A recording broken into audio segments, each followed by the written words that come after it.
Antisha lishatandikwa. Jackson naye asongwa na mawazo chungu nzima. Kisa kama mapenzi hapo. Ndio nyinyi wa kusema love is blind. Yako love is blunder. Niko na big money. Sasa wataniita Big Daddy. Tazama kipindi hiki cha Hila kwenye View sasa. Hila.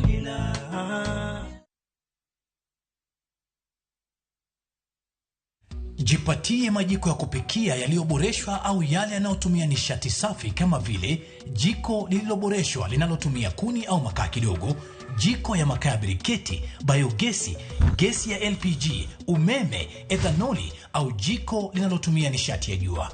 Teknolojia ya jiko safi ya kupikia ni hakikisho ya afya njema na utunzi wa mazingira yetu, kwani hutoa viwango vya chini vya uchafuzi unapochomwa na uacha jikoni mwako ikiwa safi. Isitoshe, uokoa pesa ambazo ungetumia kununua kuni nyingi na makaa. Upishi bora, afya bora.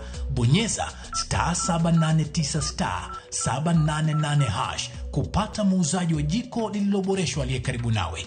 Ujumbe huu umeletwa kwenu na Wizara ya Kawi na Petroli na washirika wenza.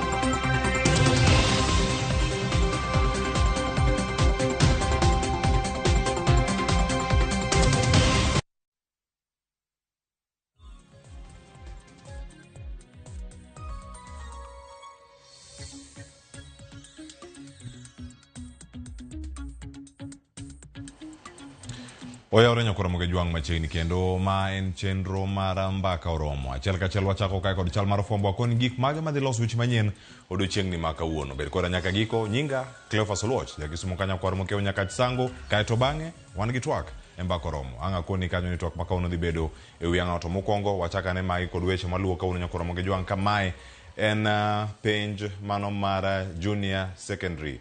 Mano mag jo junior nyakura muge juang odiochieng' maka uono. Duolno matayo penj pacho kae mano mar NEC chiwo twak ka ginyiso ikruok magi ne penj ni ma idhi tae konde duto. Man penj mitimo kod jopuonjre go mantiere grade 9.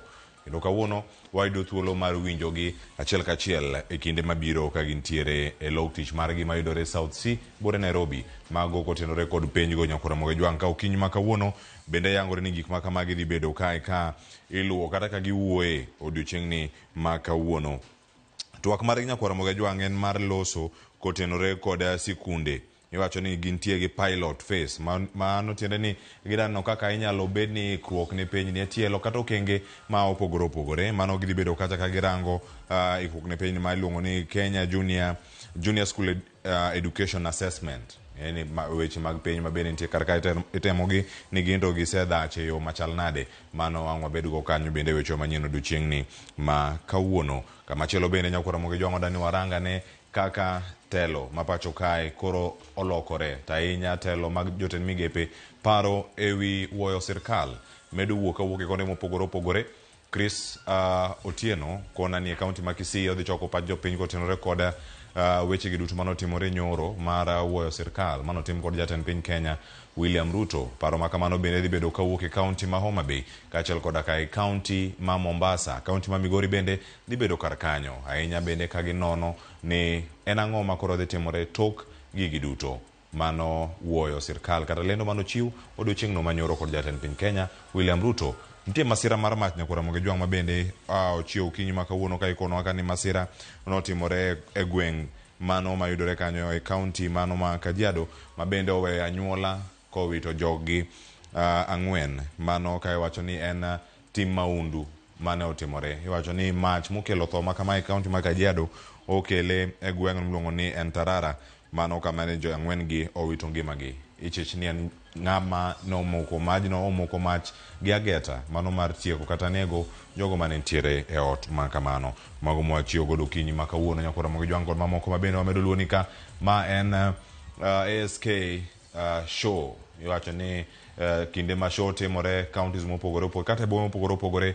Chris Otieno lero no aka nyakura muge juang mano Crispin Otieno ni show ma Kisii yao odiochieng' ma kawuono kendo dhi bedo kanyo ka oluwe achiel kachiel mano ka entiere e county ma Kisii kama bende odhi bedo kochoke pach jopiny mopogore opogore kotenore kod chal mar piny Kenya. Kama chelo bende Nyakwara Mogejwang' e county ma Homa Bay duond jodolo dhi bedo ka igolo kotenore kod wuoyo sirkal. Mano duond kanisa e county ma Homa Bay gidhi bedo kata ka giloso. Ali Abich leo nakani jodolo mawuok e county ma Homa Bay biro golo duond gi e chal mar Kenya. Mano bang' jatend piny Kenya riembo e tich jotend migepe mage mano timore odiochieng' manyoro. Waluwe odhi bedo wecho manyien bende odiochieng' ni ma kawuono. Kama chielo Nyakwara Mogejwang' ng'anyo dhi bedo ok en kata ng'anyo en romo mano mar kelo kata mar manyo ratiro ne jogo mano oyudo hinyruok kata mano wito ngimagi e kindegi mag ng'anyo. Mano notis kanyo ni The Citizen Assembly oting'o kanyo riwruoge mopogore opogore madhi bedo ka twakare okinyi kauno saa 3 nyaka saa 8 gi rowere mopogore opogore. Gino ma gidhi bedo ka gilose gidhi loso kotenore kod ratiro kod manyo ratiro no kokalo e wechego mag doho kod mathoth. Riwruoge oting'o kanyo The Law Society of Kenya, nitiere IMLU, nitiere CHR kachiel koda ka Defenders Coalition, nitiere Social Justice Center Working Group kachiel koda ka Amnesty International Kenya magidhi bedo kacha ka gitwako kinyi makawuono ka gintiere ufungamano kochakre sani saa 3 romo makamano dhi nyime nyaka rom kacha saa 8 jofwamb mago nitiere kanyo kendo gibolosonwa wechego gi kuku magi nang'o magilose e Citizen Assembly odiochieng' ni ma kawuono. Nyakwara Mogejwang' kama chielo bende ma en duond bura mar MDG en Movement for Democracy and Growth. Mano kama gintiere kawuono romo margi magalamoro ma ibago e county ma Migori. Jojuma konani sigana ne oluwe matuta ahinya kendo dhi bedo ka wang'eyo ni ginto gin gik mage mano romo ma jokanyo mag MDG dhi bedo kalose kendo jatend duond bura no mano jaod bura ma Ugenya bende dhi bedo kar kanyo David Ochieng'. Kin jotelo mamoko ka wawinjane ni romo no to chopo kanye to onyola ng'one jo kanyo magi mag MDG e kone mopogore opogore ka gidhi nyime kod manyo kaka ginyalo chunga motegno. Nyakwara Mogejwang' kama chielo magi klese ma bende nyaka sani yangore ka nitie chenro madhi chanko okinyi makauno saa 3 nyaka saa 7 dhi bedo ka itime sikul no mano mar Lions High School ma yudore Kisumu Central. Mano kotel kanyo kod jaod bura margi mano Joshua Oron ka odhi chiwo klas mago klese 8 ma odhi chiwo ne sikul no mano mar Lions moger kanyo kod aguch omenda mar NGCDF.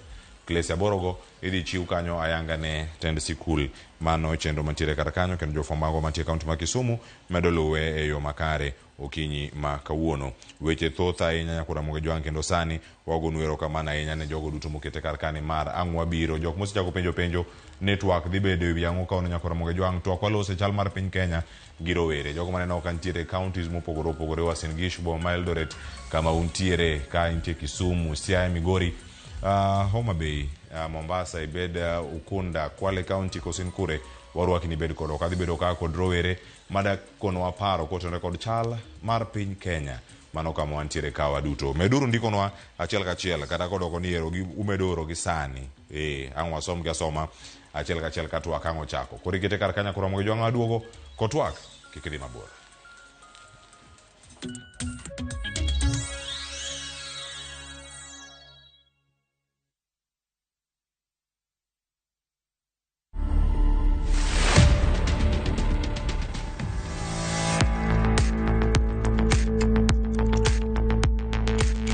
I told my brother kuna kamzee hapa kanakaa kifo na pesa imeshikana. My brother kaniambia speed plus quality mlete Kenya hapa tunaweza hongana tuspidishe harusi ya kuwa asubuhi ya kufe saa 8. Oh my God. One day he started coughing. Oh, my brother told me, in the addiction world it's just rough. And you got to be rough to survive. Watch this story and more real-life stories exclusively on Citizen Digital. Kenya's #1 app, Citizen Digital.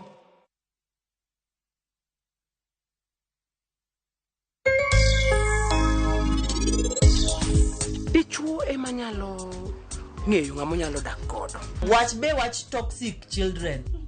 Manono sana. Ma kunyal reform. Adisa ngoma timi. Sitaki kuongelea story ya wazazi wangu kabisa. Once a thief, always a thief. Aidhi marach. An bank ni tinda kado niga pesa. Pesa mara. Nye. Sleep my friend. Sleep. Odi pok no nyiew ga wuoche manyien.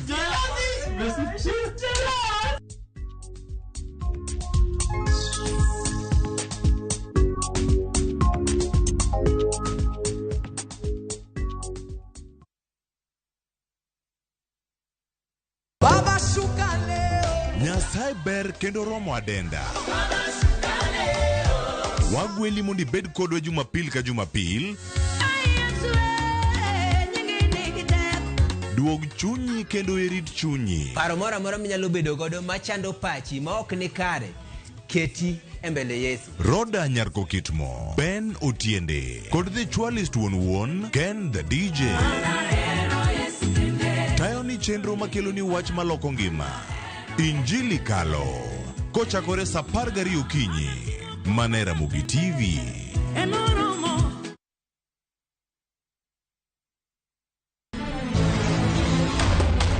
Sigana ni medo minore gi weche mag miriambo kod miganga. Meher kaul gil. Yini biro timango. Kare. To joma onge ketho ema hinyore ahinya. Kuom higni 5 ne in kanye? Baba in bende ni wuonda kai. Weche era medo bedo matek kendo mapek. Akwayi ni mondo iniwuog e odni sani. An naseche iko kaka Samaira gi Sara biro timo arus. Kata kamano, joma oherore ok nyal pando heragino. Andisora. Aber. Avatar. Ewi magi duto, nyaka joot achiel chung kanyakla. Ere kaka unyalo timo joma richo ka? An awinjo kan gi wich kuot mang'eny ahinya. Adwaro mondo temo kaka untie kae. Choti Sardani. Wuok tich nyaka ngeso saa 2:15 otieno. Manera Mugi TV.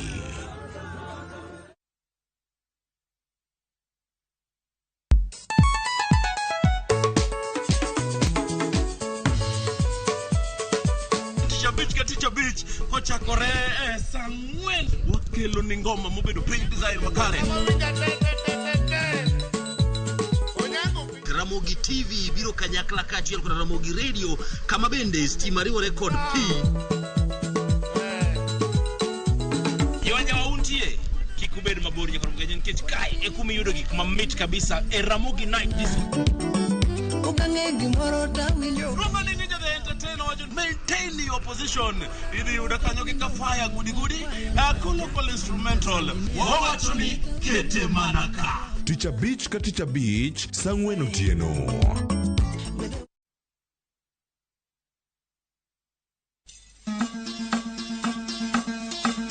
Wuoth e chuny kit ngima. Puonj kod timbe. Kane iyiero ng'ato ni bedo ruoth, to nyaka nobed ng'ama kawuono iluongo gi kisungu ni tall, dark and handsome. Wakelo nu sigendni mane ok wache wi anyuola mopogore opogore. Chakre nam nyaka e alwora ma ji odakie. Chik ochano ni ng'ama dhodho nyathi e kore okor gi rom gi dhako wadgi. Ne kaka timbe machon ne okalo e tieng' ka tieng' kendo kaka ne gin kido mabeyo ahinya. Wamielo bul, wawero wende wa moko mag oganda, kendo wawero wende wa moko mag paro. Wamiyo giwa luor kendo wanono adiera mamiyo waduto wabedo kanyachiel. Desreuru mondo ubed jok makare. Mana dia. 111 Ngeso ka ngeso, saa 1:45 otieno.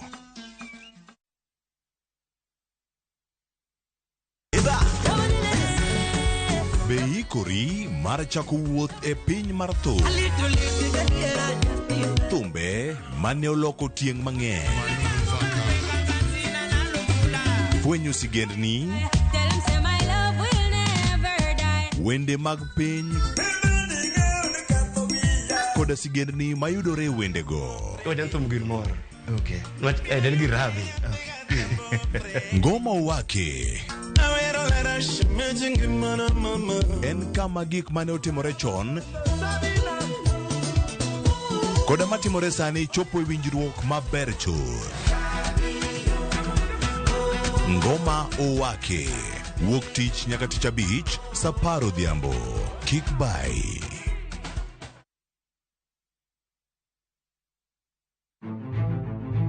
Ikrine wuoth mar dialo teko kod lony mar joma mine e Kenya mangima. Na explore mang'e kaka bro connect numbers, gi solving real world problems. Onyalo bedo e weche mag ohala, paw siasa kata dongruok. Mine gi yawo yore ne oganda e higni mabiro. Adwa nyiso joma rowere ni kentie idea main to chaka kada kaen mana mar uso mandas. Kochakore jiwo ratiro e kind chwech nyaka ting'o duond ji mopogore makelo lokruok makare. And about just puonjo jotelo bedo joma ber, bedo joma kare, joma ohero dongo, joma tiyo negi, employees matiyo ni ka gionge, you cannot go for agile. Mine wacho, ngeso ka ngeso kod jailieta.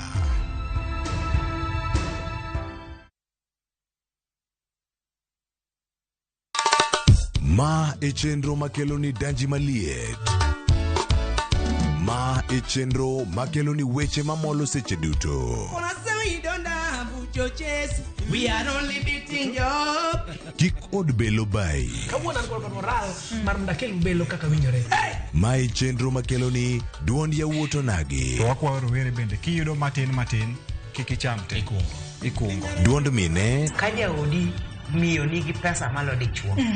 Support. Kod ohala. Gimotimo as a fashion house, we measure in both ladies gi chuo. Mane mbak ndalo chakre wuok tich nyaka tich abich saa 8 odiechieng'. Mane Ramogi TV.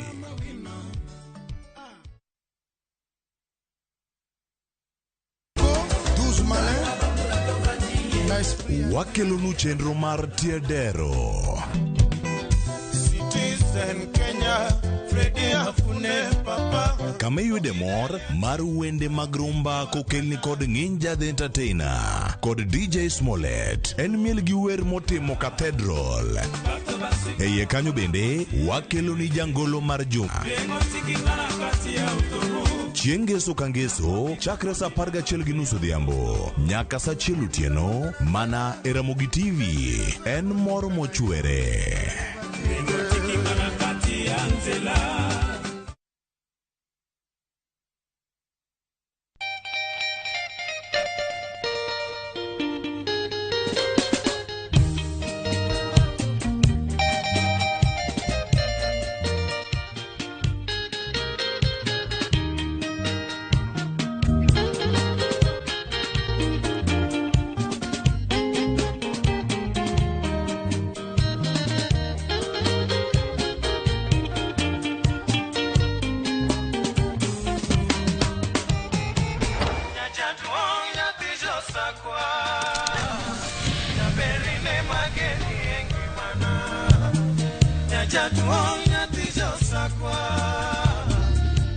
Radio Ramogi, Karchun Jaluo. Radio Ramogi.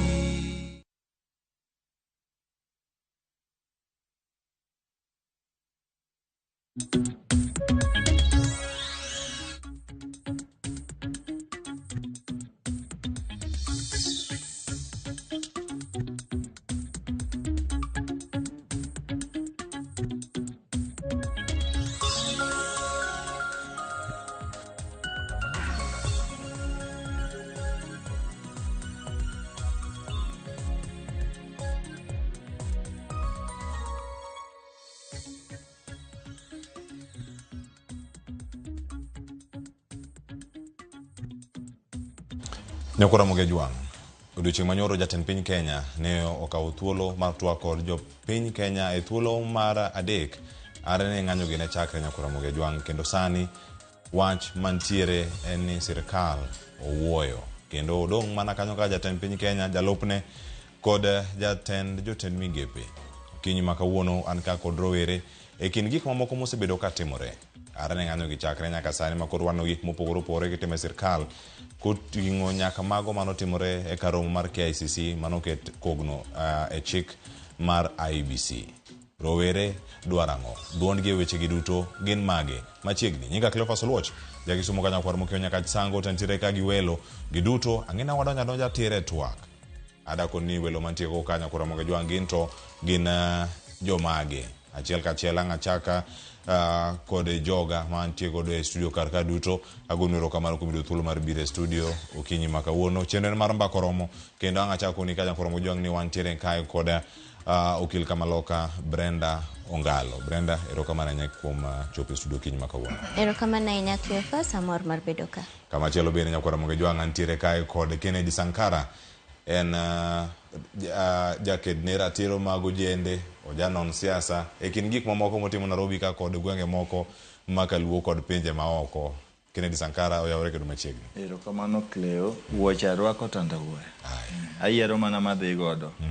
Kaluwore kaka yamo ringo. Yamo ringo kendo chopi e studio mar Ramogi Okinyi ma kawuono ang'ikono ni ting'onwa mage.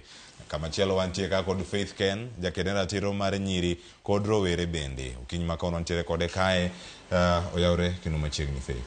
Erokamano ahinya Cleophas. Ichiwo makare? Kabisa, to in? Makare. Erokamano. Machiegni. Kamachielo nyakwara Monge Jwang' wantiere kod Vincent Oduor. Vincent Oduor en japuonjre mawuok e mbalariany ma St. Paul. Ageno ni ayude makare, oyawore kendo machiegni. Erokamano Cleo. Machielo bende wan gi Michelle Achieng'. Michelle Achieng' en japuonjre Emma Kenyatta University. Koso en mar multimedia. Ang'ikono ni in kanye. Ang'ino ok en multimedia. Michelle, oyawore kendo machiegni. Erokamano Cleo. Amor. Erokamano. Yes. Wango amor mar bedo kodi kachiel kachiel. Kamachielo ntiere kod jang'ad rieko e weche mag rowere pacho ka, Philip Pande. Oyawore wuok Kisumu. Oyawore ahinya Cleo. Amoski Karamogi no oyawore uru duto. Amor mar bedo ka odiochieng' ma kawuono. Erokamano. Erokamano. Achako kodi Philip Pande. Rowere dwaro ang'o? Ng'anyo osebedi ka ibago. Jatend piny Kenya ogo bade piny mowito oko paro mar chik mar omenda. Owuoyo wechegi mago mag jotend migepe, apisagi oriembogi giduto. Rowere pod dwaro ang'o iye ka? Erokamano Cleophas.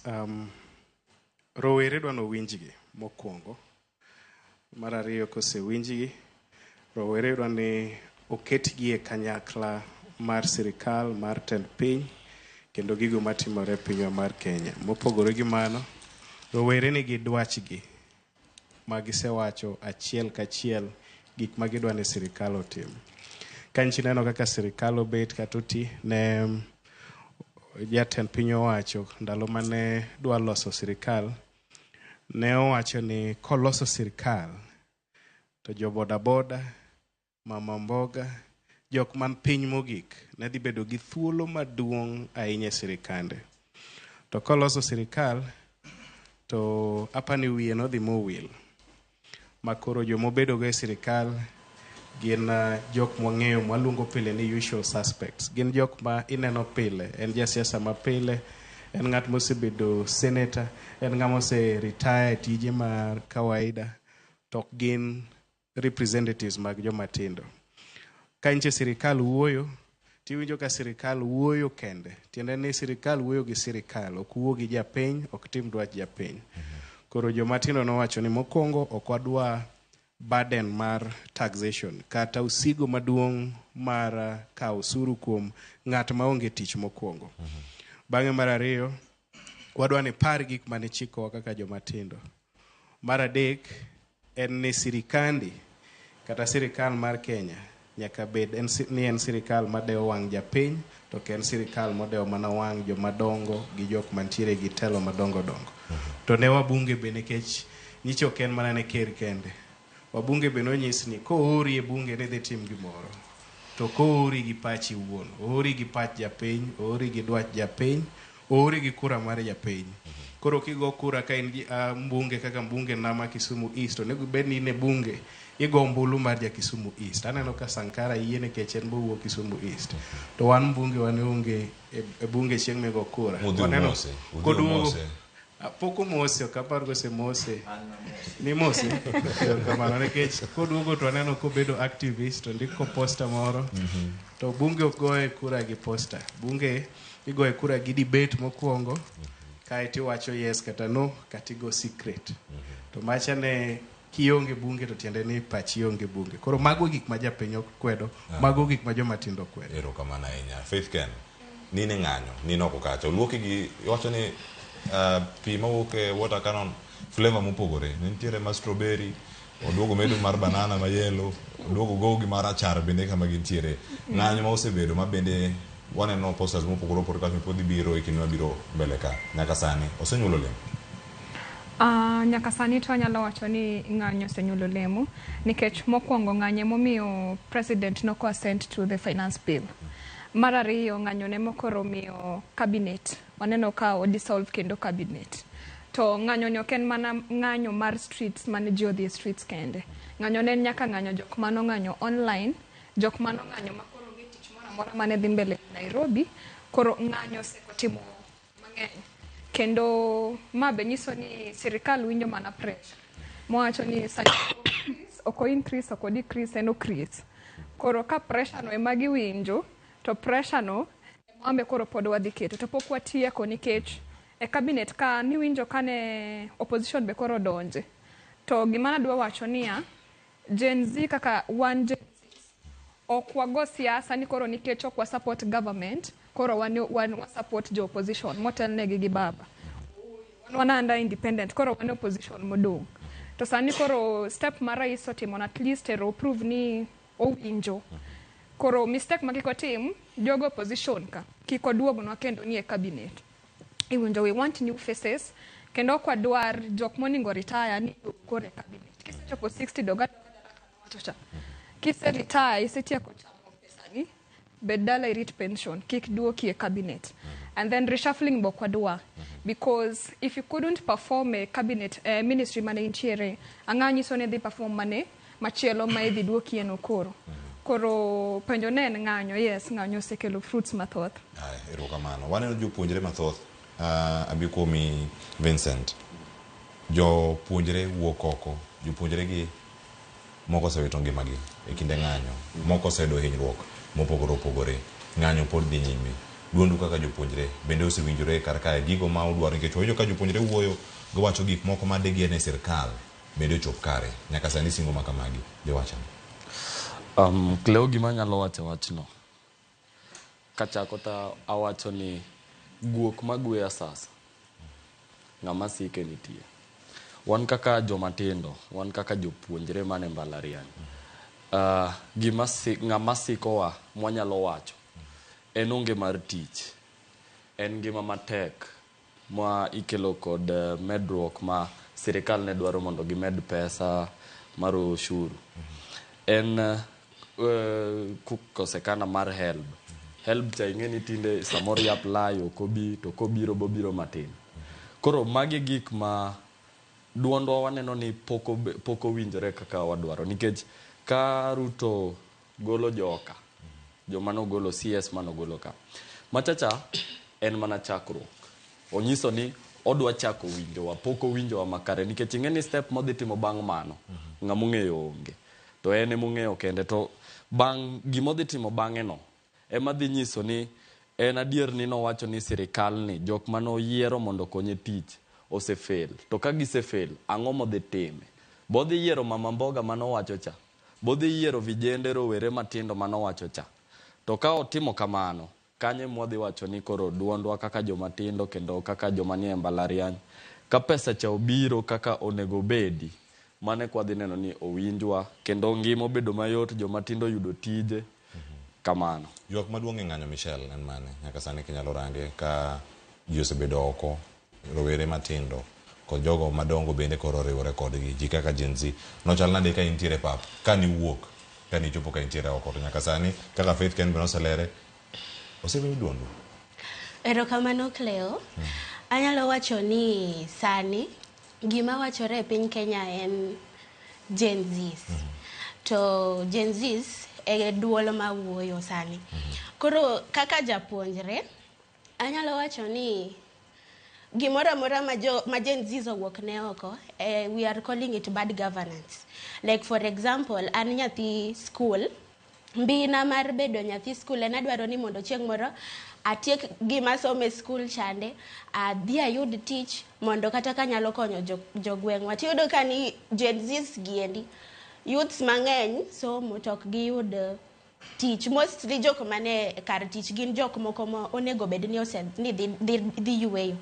Koro kaka japuonjre mbina nyalo lal kaluwore ni an ang'eyo maber ni asomo kasi somo adhi ayudo tich manyo kaka nyalo dak maber, to mano gima pok obedo. Koro ing'eyo ni nyaka ni Kenya yud independence, like youths pok owuok ga oko mondo gol dwandgi. Koro sani kaka youths osewuok oko mogolo dwandgi ni, aparo ni ati nitiere lokruok moro mosebet, mabe lokruok mobedono owuok koya kuom Gen Zs mawan. Yeah. Lokruok ma kamae, Sankara.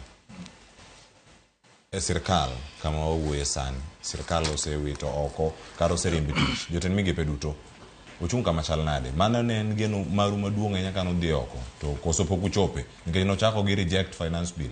Sani kata mar riembo jotend migepe no koneno hashtag moro amora, ne mana Ruto must go, koso Ruto must go ne mochakre gi koni koro ridore. Lweny ni waseloyo lakini dhaw pod dhi nyime.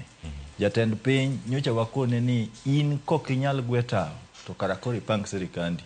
Okinyal nyisa Cleo ni nyalo tiyo gi dhano 22 mayule tich, manyiso ni imbe yule tich. Koro jatend piny sani ne waneno ka nyoka thuolo maber mar tero jotend migepe dala. Wakuai ni ka thuolo makende kendo kori ika ofis Musalia Mudavadi maonge katiba cha. Ikiroko, kisekiroko te kao kalami chwade wi mesa. Resign kata itichiri oko kendi kata gwetao edhi dala nikech isenyiso koso bedo gi chia mar telo ne jo Kenya. Wan kaka nyocha wadhi e ndara, tiagas nyocha wachamo. Risasi nyocha bawago gino nodagi mana makowa. To kuom mawe marach jowa man risasi omako be. Pok waneno ka sirikal owuok oko mar keto duonde ni to gichung' kanye. Emomiyo nye wakoni kata ka bedni Kindiki nyodhi dala. Kindiki wakwayo kaka wan jok makedo ne ratiro mar oganda. Wadhi ndiko ne do mar ICC. Mondo biyo kawa chich margi ma en Kindiki, gidhi godo kocha, giyaw ne bura. Wadwaro kata ni Raymond Omolo, laktar Raymond Omolo, ja apisa mongirore weche mag arita mapachoka, onyiswa ni to ng'anyo manye dhi mbele ni, en kaka PS, tije ne en ang'o? Ang'o momiyo vijende 41 no chwad gi risasi, magina ma sirikal onego bed ni rito gonge ma japiny. Mano nyisi ni sirikal koka ne wachako, pok watieko. Koro wadwaro ni jopiny nyaka koro bed ni miyo ler ewi kaka sirikal ringo. Kinde malach wan kako jendo se bed kitengo wa oko e weche mag telo, e weche mag kaka riembo sirikal. Nikech ing'eni sirikal oken event, en process. En process ma pach ng'ane nyuando, pach ng'ane nyuando. Koro mokwongo wadwaro ni manen jatend migao mar arita kwe ma ipachoka, Mr. Kithure Kindiki, oting' Musa Lape owuon. Wadwaro ni jatend polise kata inspector general mapachoka, Jafeth Kome, mosebedo konyiso wachaya gi chuny marach samo twak gi jopiny, ogweta okato chiwre e office obila mora mora kata police station machiegni kode, ondik dhoge wi thoe manyocho tim ka en jatend obila mapachoka. Nikech Cleo ka nyocha wadhi e ng'anyo yudo ka police biro gayo jong'anyo komer. Ere gimineno tok mano? Ng'amo mer en ng'amo osewito pache. Ok en wiye ok longo. Emomiyo yudo ka gibaya tie iro malungo wang' ka gi kacha, risasi gibayo mana ka ng'a bolo ne gweno ndelo. Koro magi gik ma wadagi, wawacho ni koro ofis Musalia cha. Nyaka koro thiche gole owuog oko kanyo. Musalia bendo dhiyo yue, ike be ng'enyo osebedo sirikal ndalo mathoth. Aeto ka Ruto setieko, okawo ma kalamu dhi wi mesa. Ochwad se ni en koro jony nikech katiba wa mapachoka chiwo thuolo nyaka mar jatend migao mondo timre nade odhi dala. Nyocha neno ka bunge gimomiyo pod wan e ndara.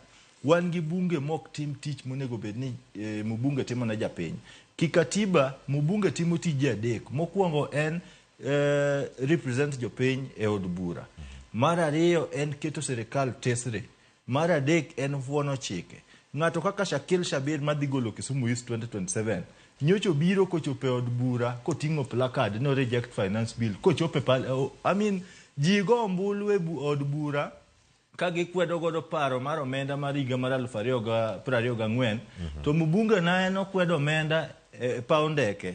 Koro in jowete ugo ombulu e od bura, in ikedo gi ndege ka gima ker nosomo kata od bura nosomo paro mar omenda no paw ndeke. Koro kuom mano weche pod lach, emomiyo wacho ni lweny to waseloyo lakini dhaw pod dhi nyime, dwa gwere to dhi. Aya, erokamano. Brenda, kama intiere nyoro sa 9 gi dakika 18 gi nyiriri 45 jatend piny Kenya neno ka thurore kawuok e kare mar jot kendo wuok ochako wuok gi jopiny diere kanyo milome lokre gigo manolero kaka bottom up osebedo katiyo to wacho ni teko momiye gi katiba ma pacho ka okete tim jogi duto dhi dala. Achiel kuom jogo modhi dala en jang'ad rieko e weche mag chike kata ng'ama nyalo somo ne paro weche mag chike pacho ka mana Attorney General JB Muturi.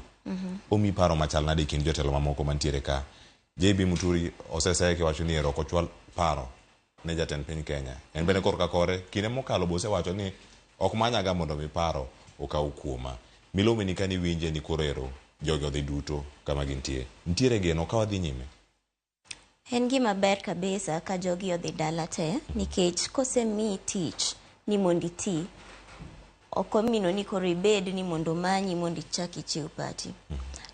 Higni ma koro dhi 2 ma sirikal ni osebede tich waseneno ka makosa mosetimre kata in interpretation mar chike, decisions ma president osebedo katimo, decisions ma the executive arm mar sirikal osebedo katimo osenyisowa ni bin ok giyud advice malong'o kawuok e ng'amotelo ne advice the government. Nikech Attorney General tije ma main is to be the greatest, the legal advisor mar president gi executive. To kanyo waseneno ka failure osebede maduong' kabisa. Bedo ni wanyalo bet ka to wang'e ni wan gi prime cabinet secretary gima onge chik, it means ni advice cha pok nochopo. Bedo ni chike kadho kamoko kotimne public participation kata motimne public participation oko duogo winj ni to kara public participation ni itime nang'o to ka jopiny osewacho ni magi ma ok onego bed ni gidwaro. How do they go about it? Osemamino ni tich kosebedo katiyore maber. To ken mana kata gi Attorney General kende. Nikech magi ma waseneno katimre gi jotend migepni mang'eny and especially key ministries. Makine ka jatend piny koro go bade piny mawach ni tho jogi an mana ndiko gi tich tane makura golo gi te we wachak manyien. Omino ni oseneno bose winjo ka duond jo Kenya kae especially duond Gen Z wacho ni jok miketo kanyogo onge tich magitiyo. Penjo maduong' en ni rowere dwaro nang'o. Rowere CSC dwaro good governance. To good governance ni wan gi chike moromo, wasewuoyo moromo, wasechiwo pachwa e kuonde mopogre opogre, obed mtandao, obed ndiko, obed gaset, obed ang'o, wasechiwo te. To wan gi chike mosegae dwa higni te ma wasebedo ka waloka ka waneno ni kama wachope ni to nitie gima chik nokoketo, yudo ka waketo pend chik moro manyien. To mago kosebedo kiluwo. Koro chako nosegolo jogi te kanyo, otemo tiye gi chik kaka dwarore. Ok wanya bedo ni wasiko wuoyo ni we are a country of rule of law. To rule of law ni emo kwadwa ni walu. Mano kende maparo ni konya timo, konya luwo kaka chik mar Kenya dwaro, mondo ti kode kaka dwarore. Article 6 chapter 6 mar katiba wacha, mawacho ni integrity. Nikech king'iyo cabinet gi jok modhi dalagi, ng'eny gi nigi active court cases. Kori duogi penjri ni to kara kata vetting cha notimre nadi kotimre e parliament. Kiwacho ni od bura en mana kar go yes. Gigora basta. Gigima jatend piny dwaro.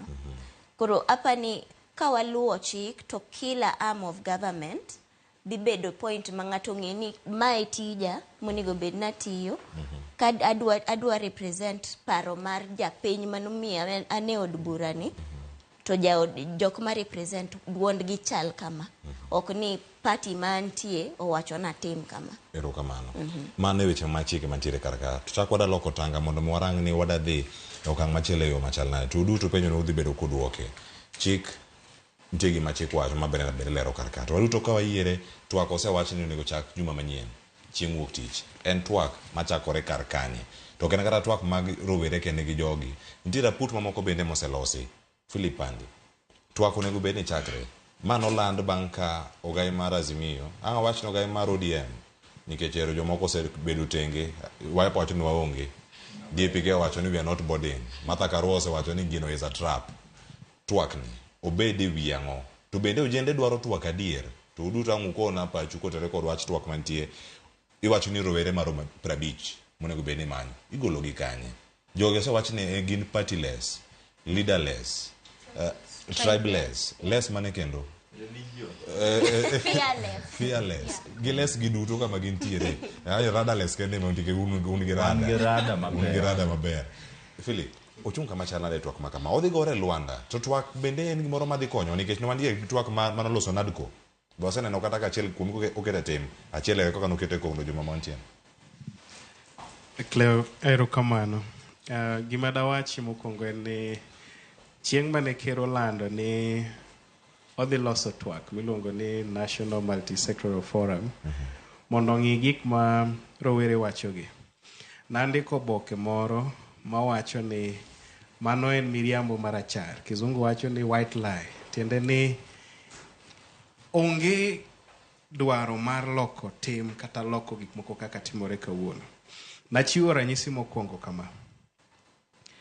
Kane olos kapok olos Nadco nokwongo los bipartisan team manodhi to gore piny kar apani en kar dwe mar 3 kochopo dwe mar 4 kochopo dwe mar 8 to los Nadco mano higa mokalo ma Nadco golo report ma report no chieng' moro bo wagoye mbaka ka e recommendations mag Nadco to ncha wacho bokeno no onge kata gimoro achiel e Nadco report no mosebedo implemented mana adieri mar wach iwacho ni nye achiel mar IBC jobedo signed ere gimomiyo bedo signed dak ne lose ndalo mane report owuok pressure mar vijana ne mar ariyo paro manche na chiwo en ni king'iyo reforms mar education kane ker ni oyier to donje telo gima nokwongo loso ne en Presidential Working Party on Education Reforms okay ang'o manotimore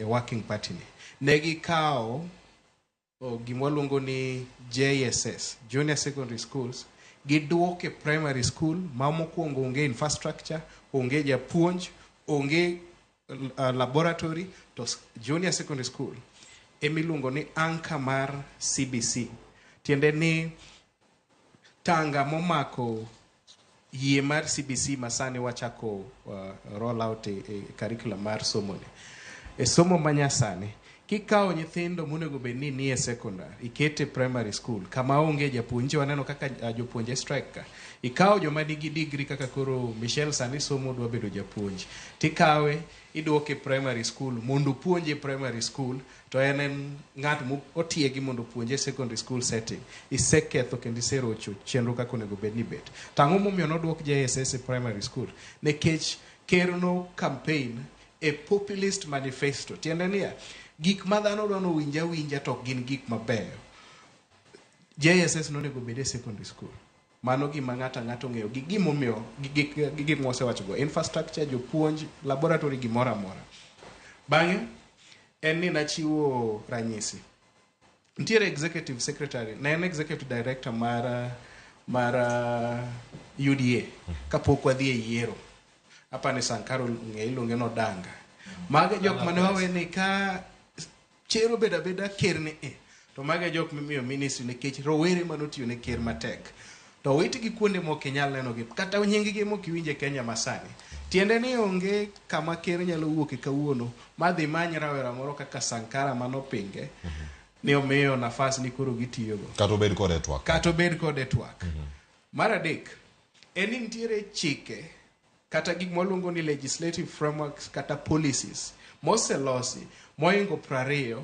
matayo sector mar youth mokwongo en Basic Education Act ntiere Sports Act ntiere the National Youth Development Policy 2019 nitiere National Youth Council nitiere chike mang'eny kabisa ntiere moro ne wakelo kanya kane the startup bill maniluongo ni Sakaja bill ere gima gitimo ne rowere kawuono agpo gin yadi encha penje e obokeno ni kuom nyaka nche ne ker donje be wanyalo timo audit ma gimiwa report niya kuom tenders te mwasechiwo mag sirikal 5 nche wamiyo rowere to gin ng'ane gi ng'ane gi ng'ane kata kembe makama. Machielo menche na penji oboke no. Wantiere gi National Youth Council, mantiere gi CEO mosekalo higni 35 kaka chik dwaro. Ene acting capacity since 2022 nyaka ne sirikal ne donje. Ang'o momiyo pok giyiero substantive CEO mondo bed ni deal gi weche mag rowere. Koro onge goodwill.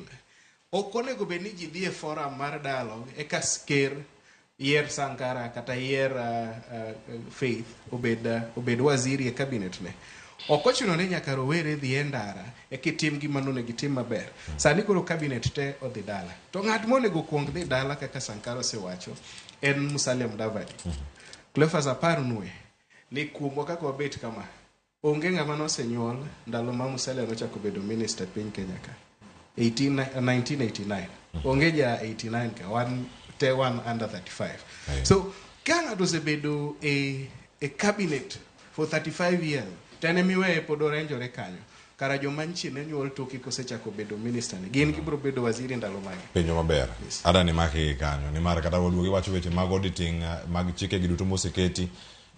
Cheluguyo orimbe tich nyoro kata kapok wang'eyo kama Aslafan ne ochomo. Kendo wadhi rangeyo machal nade nyakora moyo kata kamano wakaw yo masani ka waduogo nitie jotend migepe. Masano duoge mana achiel kende jatend jotend migepe mabudong nyaka foreign affairs to nitiere jogoro mongirore migepe gi duto gidhi chung e yo machal nade mondo mi giduok piny Kenya lai madwarore kinde ma jotend migepe gi onge nikech gin to gin accounting officers mago mag PS kama gintiere e migepe mopogore opogore. Waduogo kae bang' wiyo masani mondo mi wanona ne weche gi mag twak matut. Pona nigi welo kanya kora mogi jwang kikiri mabor ikete mana ka chenro en mar Mbaka Oromo.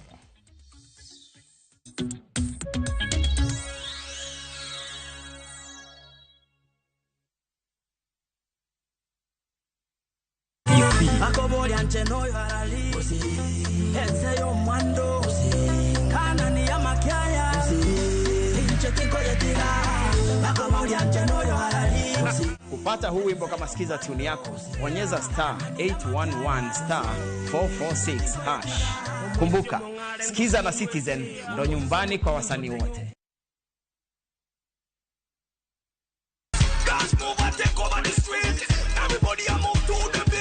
Nyakwara mogeji wan kocha pungeso kama india ni Saturday sangwe no tieno wakelo ni chenro mamit kabisa milugo ni Thum Gagmon. TikTok napenda kuzitoka TikTok na wanti rekoda gimlo ni adek maliet in short tatu mode Jomiel kachel gi jongolo mopogore makelo nwa mana moro to mana i sitting room ni kanyo mo kelo party.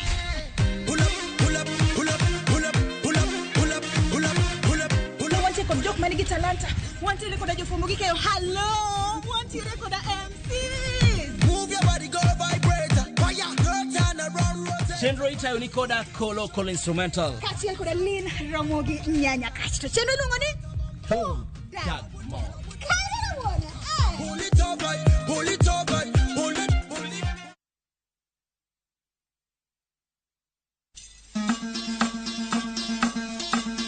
Wuoth e chuny kit ngima, puonj kod timbe.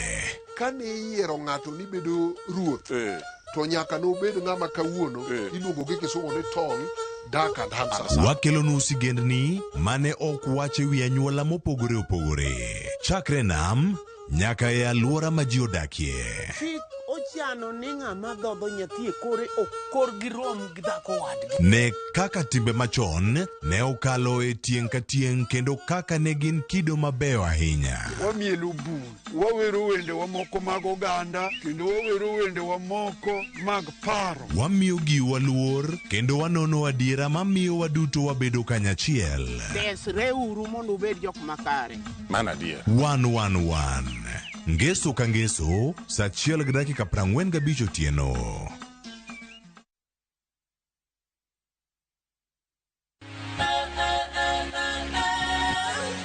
Ok wanyal rito mondo wadhi kodi e wuoth mopong' gi mo. Fweny sigendni mabeyo miwuoro. Tugo tuke mabeyo. Rom gi osiepe manyien. Dada inaeli, si kwangu ni kwetu sote. Puonjri gik mabeyo e wuodhni. Crispy chicken, coleslaw, tomato, mustard. Solo osiepeni kendo ikri ne mor e rogo mar nyithindo. Chieng' ngeso chakre saa 3 okinyi mana e Ramogi TV.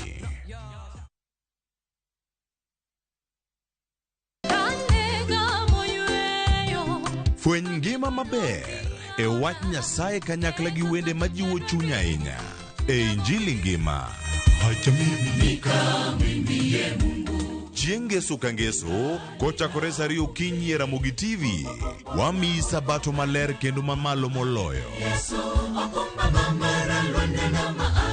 kod wende mamoro chuny moa kuom jothum mihero kendo gi jokwath ma pacho ka. Nyasaye wuoyo kodi kendo wuoyo koda ni kik iluor gimoro nikech an kodi. Sabato tutapumzika milele yote. E Injili ngima ngeso ka ngeso chakre saa 2 okinyi e Ramogi TV.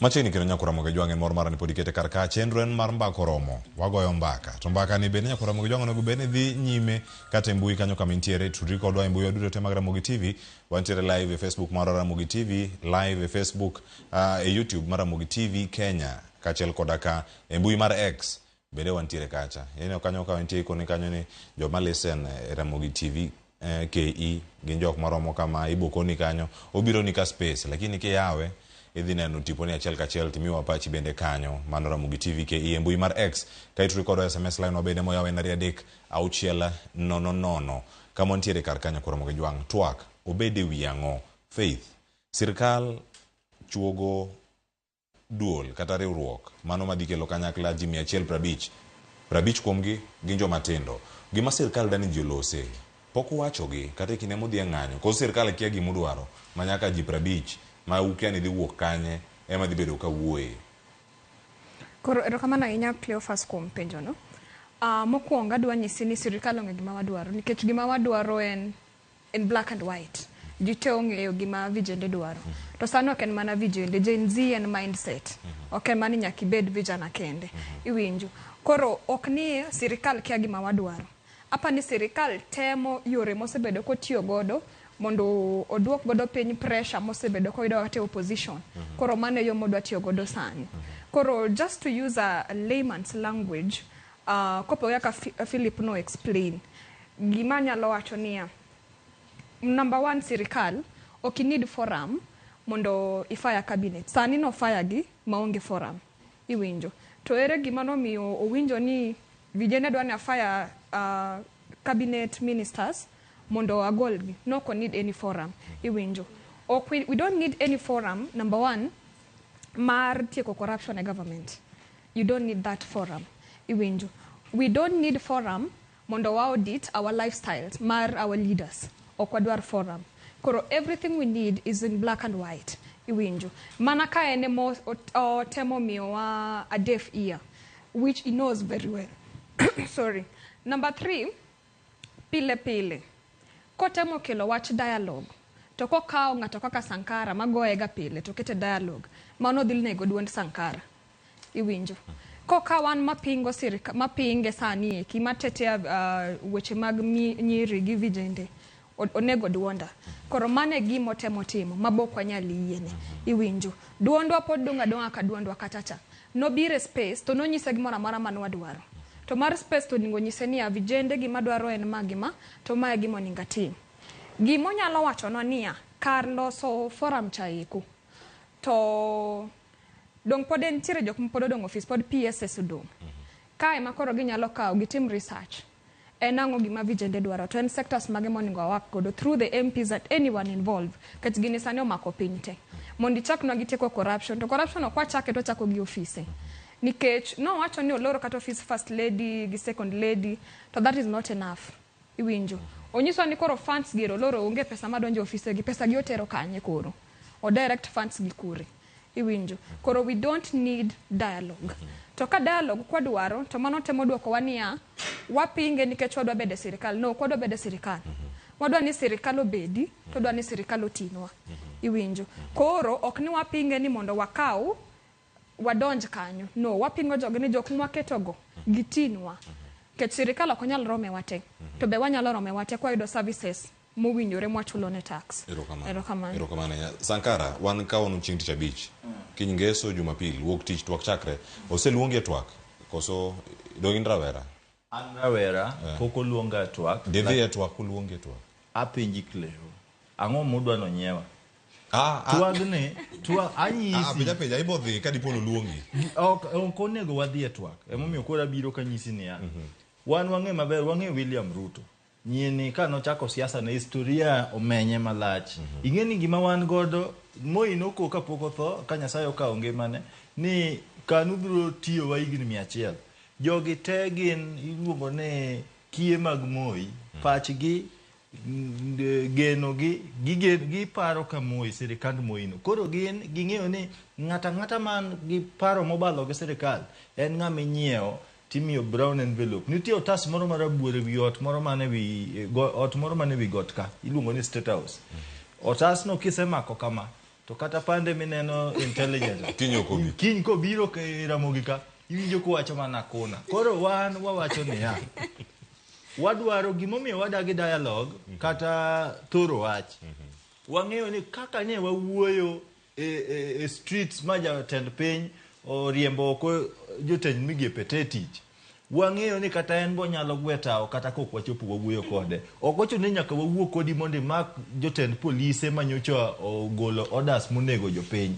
ok onego watim dialogue mondo koke wakao joma nigi mibadhi ok onego watim dialogue mondo eka wanon ni to Murkomen manyocha kam rwako koti machalo pien dhiang' kanyocha koka en senator ka nyocha ne igni 10 mokalo king'iyo koti mane Murkomen gi Sudi rwako ne gin kode moko mojony ma piny ohero kawuono Murkomen wache mbele jowi narwako saa mar milion 1 nikech 1,900 round off kwano machuok saa mar milion 1 wachulo Murkomen pesa di sani koro wadwaro ne jotend migepe manyo riembe tich ka oyaw ne gi bura otim ne gi audit ng'ato ka ng'ato wadwa ng'eyo ni to in manyocha in jotend migepe ne nyocha donjo tich ka in gi pesa di ofukni gi sani benki in gi accounts adi pesa go yudo nade ok wadwar drama gima rais timo en uledhi okelo ledhi e tich ni luongo wa ni wadhi bet watwak mokwongo gitiyo gi jakom Raila Amolo Odinga luoko chilo mok mare Raila nyocha wasekwayo ne jakom isegoyo lweny mok wanyal chuli kata gi pesa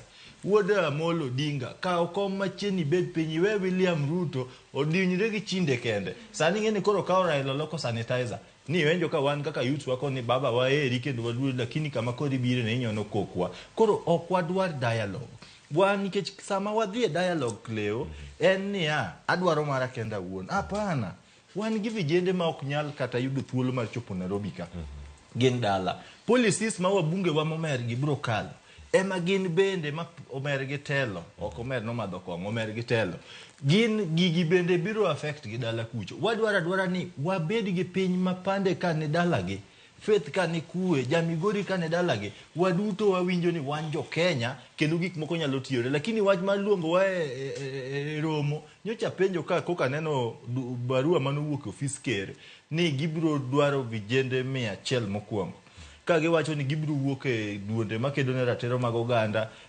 riwruoge mag saga mar yudhe mokwongo ka ing'ama wiye ler ma pache tiyo onegi nyiso jopiny niya kaluwore gi nonro ma wan godo kuwuok e duol matayo weche mag nonro kata statistics wan gi civil societies maromo 150 wan gi riwruog saga mag vijende maromo 200 kuom mano wadhi kawo dhano ariyo kuwuok kama ok inyiswa namba mar jomidwaro to kuma giaye ok inyisowa ne giromo nade koro wakwayo sirikal ni ok wakwaye nyabe nikech wasekwayo umoromo wanyiso sirikal ni seche ma wan goge onge timo ne ng'ato favor saida ni timo tiji koluwore gi chik kata chik tiyo kodi koro wach mar dialogue ok wadwa winjo sani Ruto losa oywa ode maler koka ywecho rumo to dhi nyiewo machielo tich odhi mbele wach mar dialogue mago mana keto waka nikech wan gi TJRC report, wan gi Kriegler report, wan gi Naduko kaka ne pande osewacho, wan gi bipartisan kiang'oago, gik mathoth ma wang'eyo ni jatend piny dwa mana keto wae gono, dwa go wagono. Koro wan ok wayie, ok wan apuoyo go wagono, wang'eyo, waseneno kako dwa tero, wawange wasego kode kwano. Koro ndamo mokawono en niya, in bi abia kaka ibirono lakini wambe waneni to wach ma dialogue to onge nikech chieng' ma gidhi e dialogue wadhi timo ng'anyo maduong' mapok nono e pacho ka. Erokamano. Michelle, ng'anyo twak. Jatend piny ne geno ni mae e twak madhi thiedho ng'anyo. Kama uchung'e sani, isiro ng'anyo to in gi paro mane kotenre kod ok ng'anyo twak. Isiro twak mosechan chakre chieng' wuok tich. Number 1, ok asir twak. Nikech mokwongo onge gima twak konyowa godo. Aparo ni na manage mondo abed e twag cha, but no kawuoyo. Kini temo bet kanyo iwinj kaka yudhe kata Gen Zs wuoyo gi jatelo mar piny. First of all, ang'o mano konyowa e twak moro mana mokwongo bet cha. Mano kwongo no mano iwacho mano loso Nadco ni kani choko pacho koso. Mata ang'o mano wache tang'o mane result mane mano wuok maber. Gima nyaka wang'e ni Kenya is a democratic government. The demos is for the people and kratis is rule. Anonyuola wang'o yepo ayudo ka onyuola Kibaki. To achako ng'eyo siasa ka koro Uhuru ni e telo kamaendi. The incumbent president that is Ruto wasebedo gi president ang'wen ka ok Ruto. Nang'o kosechopo mar Ruto ni endi ema koro weche tek kamaendi. Binge gimomiyo weche tek. Wan ndalo mane ing'eni mane president ang'wen gi endi ni e telo ne waonge Gen Zs. Sani, we are prepared emotionally, physically. We know what we want. We are not stupid. And we will never okwabibedo adamant. Onge gima twak dhi konyowa godo. President, first of all, there is this thing of Ruto must go. Mane kuma wachungi. Why must he go? Kaka osechako sweep, sanini ogolo ang'oa, cabinet secretaries. Anyalo kele yo moro niya, iyudo ka nyathi okwal ne penj, atigi wach kwalono. Ko ja klas 8, okwal ne wiye diki. Kose kwal ne penjo dhi high school. Gimotimo tame. Koro, Ruto no kwalo ne joge ne penj. First of all, I want to say that Ruto was practicing favoritism and also nepotism.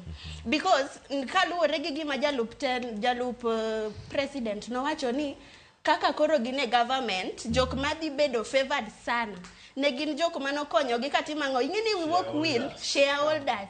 I was there. By the way, Nin there kaka shareholder kosoni. I'm not there. Na winjo. Koro ing'eyo niya. Ng'ato ko kata nyalo wacho ni nyathi chacha nde wachango ong'eang. I might be young age but I'm not young in politics. Ineno. Koro Ruto kako sechako swipe jogenegi. E kaka dhi chopo kuma wambe wa swipe oko. Ineno kaka jok ma inena wacho ni osegolo kaka Susan cabinet secretary mar wiye koro wanyalo wacho ni wigi ne diki kaka to diki zaidi ticho tamogi. They are incompetent. They are incompetent. Mana kaka nyathi okwal ne penj ka ene class 8 odhi high school oduogo ni gidi. And personally, I'm calling myself women rep. Angayo maber ni ati kadonje telo. First of all ni there are chapter 6 of Constitution of Kenya where in leadership and integrity. Ratiro gi telo. Koro yudo ka jok mane okete telo, jok mogol gieki. Nyisowa maber ni ati Ruto was practicing favoritism and that is a bad governance and that is what we don't want. By then, sani bingeyo gimamiyo iwacho ni jok moko ng'ato no wache group moro ni Gen Zs kata ko penji ni gidwarango ok ginyal wacho. Personally, I said and I told that man that I can stand with you man to woman and tell you that I know what I want. Ineno nikech first of all wasomo set books e high school. Asomo book moro milongo ni Kigogo. Kigogo ni Ruto en majoka. Wetangula en kenga. And I can say that there is these women, moko manyalo wacho ni Ashua. We know Gimomio voice word by then Gines the guy demonstration ni ati yero rach kana ngowa. Sani we are not kwa demonstrate ni ati yero rach ngowa. We are talking of bad governance. And personally, ngatonenya lo nyisani Michelle, imor ni Ruto government mar Ruto is not stable nikech no oyombrao. Awachoni that can also be a reason mommy anyalo bedo na mor. So reason number 1 nikech anan ngat baba mut kendo na yuwa kai. Adane makwarono gi kanyo. Ikora ni Crispin Otieno entie kaunti makisio eko jo piny moda pinya ne sani ni chal mar wach ten mane kotenore kod ng'anyo ni au kata ng'anyo weche mopogore opogore mosebedo ka timore pacho kata ahinya mano timore odiochieng' manyoro kane jatend piny Kenya ne owuoyo sirkal. Crispin Otieno oyawre Kisii utiyo yo machal nade to jo piny wacho nade kotenore kod gigo mane jatend piny Kenya owacho kendo timo odiochieng' manyoro. Oyawre winje yo makare ang ni yenda lots for Kiswahili.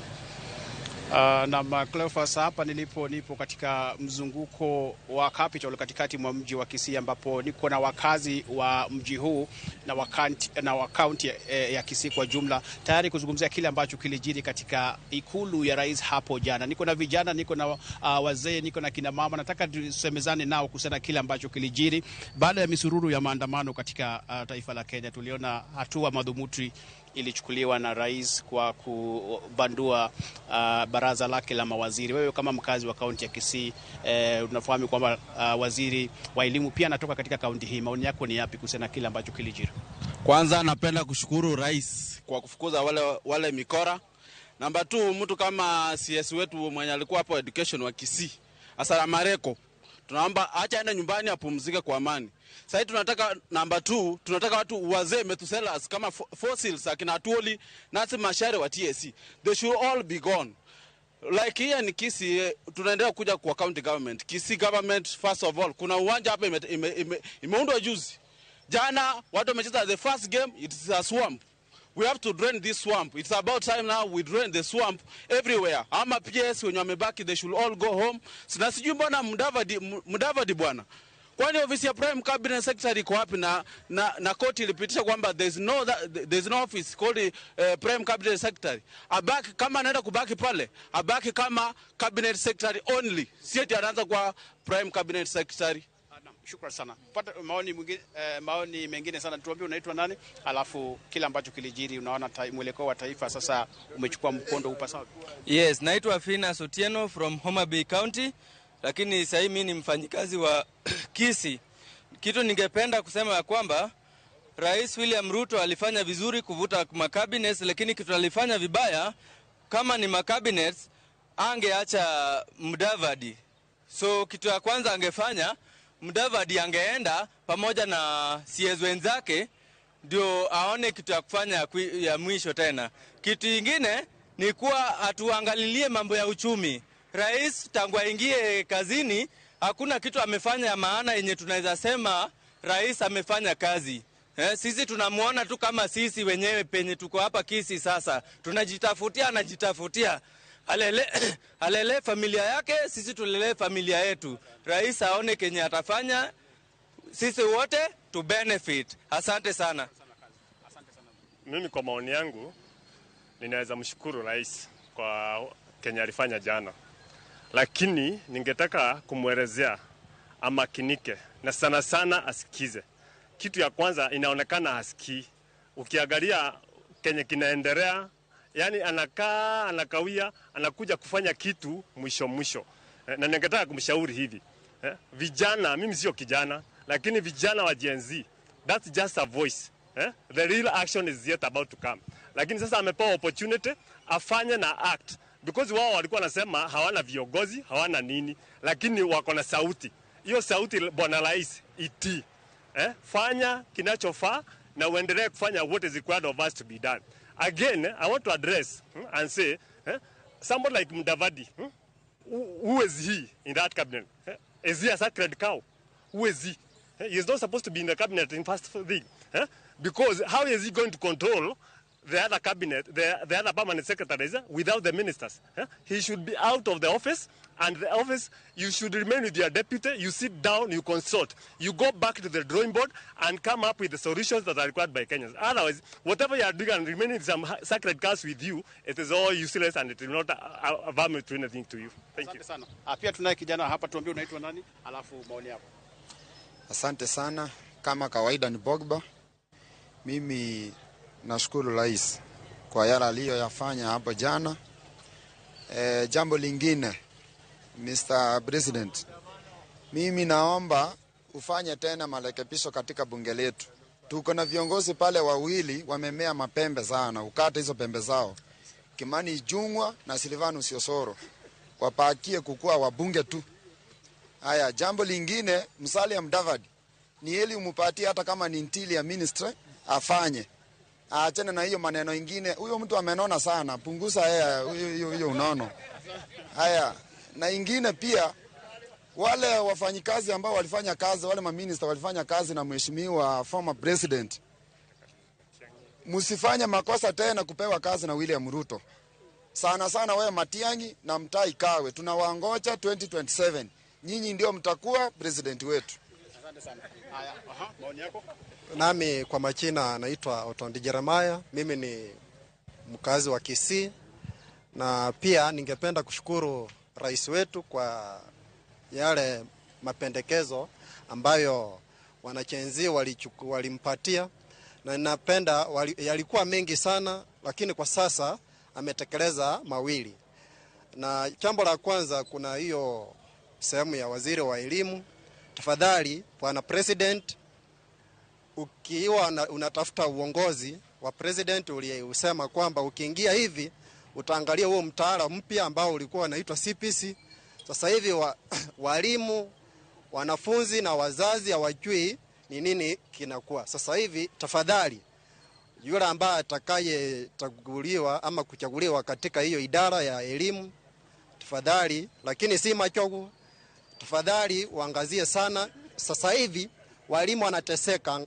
Kwa mfano walimu wale ambao wanafunza shule ya msingi, wengine walikimbizwa kwenda darasani, walisurutishwa na ambapo matunda hayajaonekana. Tafadhali nalo uliangazie, na wamechukua familia zao zikafanya nini?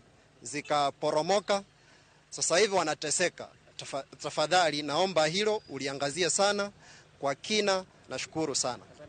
Wacha tupate sauti ya mwanadada hapa, atuambie anaitwa nani, alafu atuelezee tu kuhusu kile ambacho kilijiri. Maoni yako ni hapo. Haya, asante sana kwa nafasi. Kwa majina naitwa Catherine Kemunto Amaya, na mimi ni mkaaji wa Kisii, pia ni CEO wa Global Talanta Organization, na I have the urge ya kwamba Kenya yetu iweze kuendelea mbele salama. So nashukuru president wetu kwa action ambayo ametake so far tangu maandamano, na tumeona at least mabadiliko ambayo yametendeka. Kwa sasa jambo ambalo limeongelewa hapa juu ya elimu, for us kama Global Talanta Organization, kweli tunataka shule zetu ziweze kuwa empowered in CBC. So the current viongozi ambao utaenda kuchagua, tafadhali angalia kwa makini na wacha watu wakuwe watenda kazi. Let's avoid extravagance, look at corruption. We want leaders wenye watafanya Kenya yetu iweze kusonga mbele. So kwa sasa tunawahimiza wale ambao watachaguliwa, tafadhali tilia makini advice ambayo utaweza kupata. Kuna watu kuja hapa chini, kuna viongozi wengi ambao wanaweza fanya kazi ya cabinet secretary. Wacha watu waache kutafuta position, but waweze kwenda pale ili waweze kutendea wafanyikazi kazi na nchi yetu iweze kusonga mbele. Asante. Shukrani sana. Tafadhali tukimalizia kuja. Endelea. Kwa majina naitwa Thomas Matiba. Nami ningependa tu kusema kwanza nampongeza rais kwa uamuzi ambao alichukua. Jambo la kwanza, tunataka amani na tungependa maandamano yaendelee kila wakati, kwa sababu Kenya tunataka Kenya ambayo iendelee. Na wale viongozi ambao wamesimamishwa kazi hasa CS, ningeomba waweze kuchunguzwa, kama mwenye amehusika na mambo ya corruption aweze kuchukuliwa hatua. Pia hakuna nafasi nzuri ya kuchagua viongozi wapya na waweze kutafuta ushauri kutoka watu wengine, waweze kumsaidia ili tuweze kupata mwamko mpya ambaye ni Kenya mpya ambayo iko na viongozi ambao na nguvu. Na baada ya kumaliza hao ambao ni cabinet secretary ambao wamesimamishwa, tungeomba tena tuingie kwa akaunti zetu. Kuna hata kuna viongozi ambao wengine wanastahili tena kufutwa ili wengine wachaguliwe ambao hawajahusika na mambo ya corruption. Nashukuru sana kwa kazi ambayo alifanya jana. Tafadhali wa mwisho alafu turudi. Ya, kwa majina naitwa Alex Amos. Mimi ni mkaji hapa Kisii. Hii siasa nayo tulikimbishana nayo sana. Lakini president kitu umefanya jana, umefanya kitu ya maana sana. Kwanza kama watu wenye wanatembea na magari mengi nini, watu wanatumia magari zao. Mtu ni mmoja anaenda kwake like 1 kilomita, anatumia gari karibu 20. Hiyo ni ushuru wa wananchi anatumia, anaumiza wananchi. Tafadhali tuma wengi nyumbani. Na hatutaki wanasiasa sana kwa hii position unaleta ya CS. Weka leaders. You don't need politicians, you need technocrats. Thank you. Na ni maoni mseto tu kutoka kwa wakazi wa kaunti ya Kisii. Tutakuwa tukiachia hapo kwako tena studioni Cleophas. Agonero kama nainya Crispin Otieno kuomba kutwa koda Jodak County makisi yango doge studio kama no mikoro wadhinyi meko twa kama no chopero kama nainya wedi manyu weche manyen moko e county makisi nyakoro mogo jong wadhinyi meko twa kae en weche go mag twa koda sirkal onge maber kama ne Michelle Osengawe muchopo konwa buge mopogore bende kwa dhie ywe konwa nitie magute ngano nitiere moko kidaga kimemozea nitiere machielo mstahiki mea nitie betrayal in the city buge ng'enyka kifo kisimani tumbo mago bugete kwa mogo jong kidu thulo mar somo gisomgi winja ne iwacho ni fasi en kiyo cha jamii yemonde kata gi matimore Kenya to kidienje duto sesomogi nyaka jogo mane osomo motelo ne Gen Zs okara wacho Gen Zs ka wan gini to kata kamano nitie oganda mantiere karka Gen Z ni studio kor nyakora mbujan koro ibo winjo sigeni gi kod mamoko to sani ami Brenda thuolo mondo mi olernwa ne nyaka sani weche mag twak tada ni kimulo twak kopogore gi twak ntiere kata riwruoge mamoko mabende oselosi wacho ni aput moselosi nitie task force mano mar health nitiere mano mar nono gope mapacho ka jotendu miles ke ose kirore wacho ni oyo ma ok odwa doho boso wacho ni mena taro mar chik sirkal pod odhi mana nyime timo mana gik moko taro mar chik ng'ama miye paro onge twak makoro nitie ni bende wadhi neno nikech nado gocha bende nitie sama no se wach ni ero ma en oko mar chik mapacho ka nyogi gima kama onego bende timore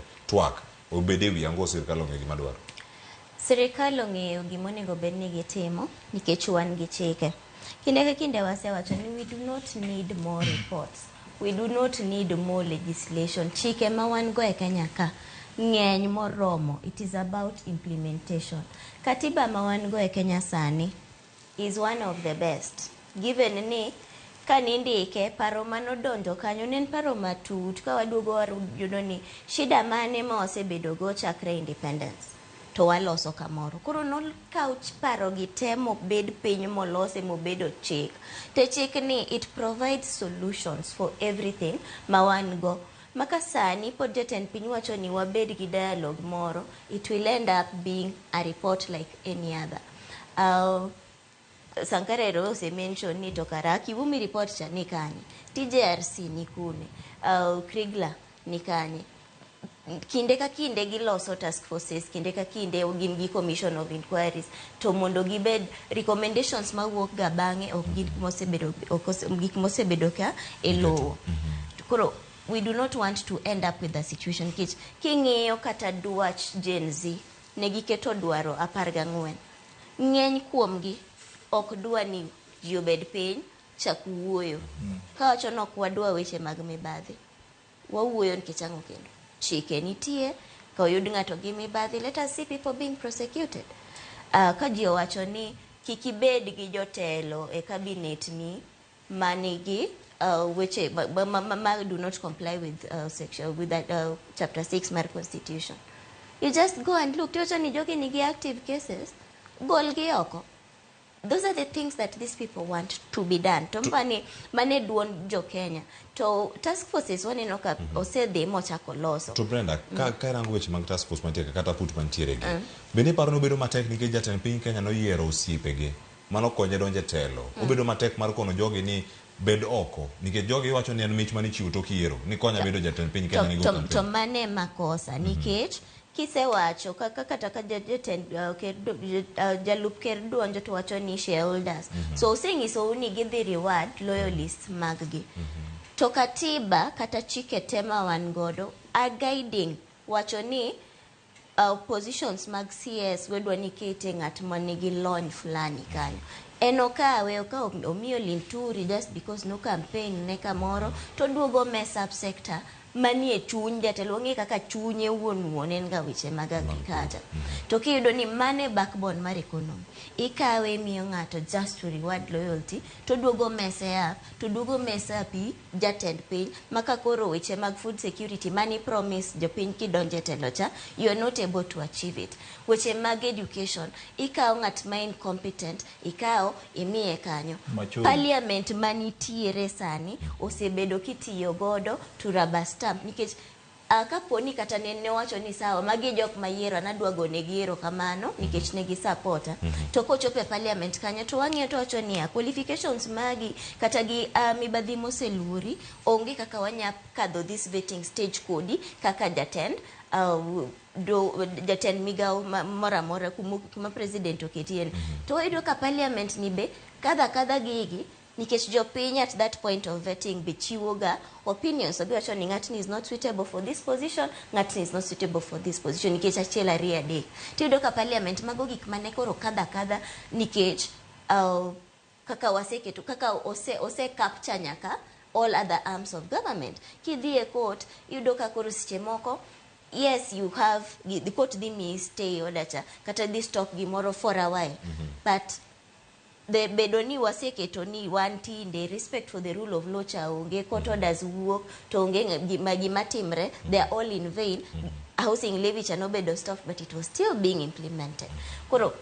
king'iyo dwachwa wuon en ni tiye gi chik kaka en tiye gi offices okinyaka task force ni koro sani nikech ji ogo koko kipenje ni to karagope mag Kenya rom nadi just put it open one gi office of the auditor general okinya bedo ni e budget ni ma higa ni ikaw pesa igole office auditor general ten monego bed no miso jo Kenya ni Kenya kama ne wachuka no donje telo kata higa morumo mar omenda morumo hikomenda morumo ni gowi mane wayudo nen ma to sechul ma to wachule for this duration to every month or every time mochopo monego bedni chulo amount makama onego bedni dhi chulo go there is no need ni kori chaki loso task force moro which is going to consume taxpayers money kiwacho ni keto austerity measures ni kara pesa ma otiyo godo ng'eny gi koro doge development ng'eny gi odoge ministries ma are key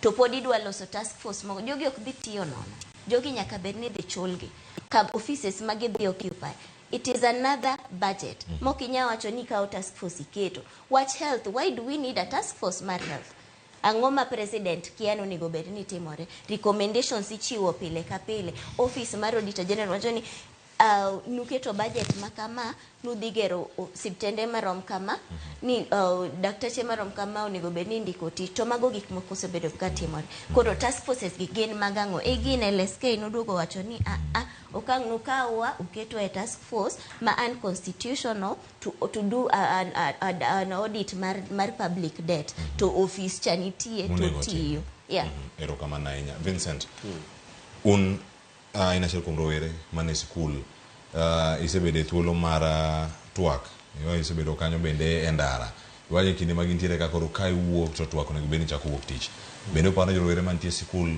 dwaro maduong' en mane e kinde mantie ka nikech mano ben achiel kuom gigo motero joma tindo e ndara Cleo kachako wachno